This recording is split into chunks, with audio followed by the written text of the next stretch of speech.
So ayan mga kabarangay, good morning sa inyo. Magbabalik ulit tayo mag-vlog kasi pasensya na hindi ako masyadong nakapag-upload. Masakit yung mata ko, ayan. Ilang araw din na sumakit. Dahilan para hindi ako makapag-edit, ayan mga kabarangay. So for today's video mga kabarangay, papakita ko ngayon yung natapos ng 4x4 kuliglig natin noon. Yung ginagawa natin, yung binablog ko sa mga previous videos ko sa Facebook. Ito na mga kabarangay, yan, you know, nakatayo na mga kabarangay. Wala lang cover yung makina, pero masasabi ko mga kabarangay, ganito yung gustong gusto kong design ng mga 4x4 mga kabarangay, kasi nga parang open siya lahat. Ayan, kakargahan na lang. Ayan, no? Ang ganda ng tayo niya mga kabarangay. Ang nilagay pala nating differential mga kabarangay sa likod ay mga stock ng Kia series yan. Ayan, no?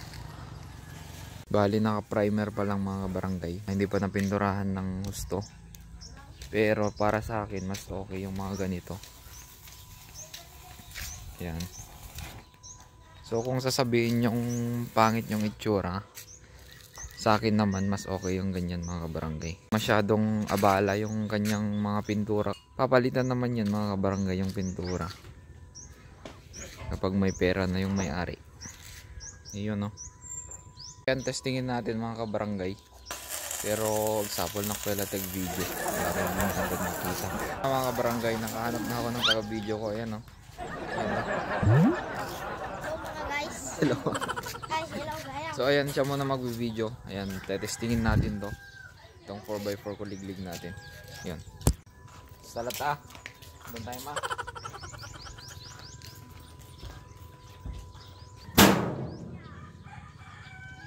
Ito pala yung susi.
Muna mga kabarangay, yan na, pinatay ko na yung makina.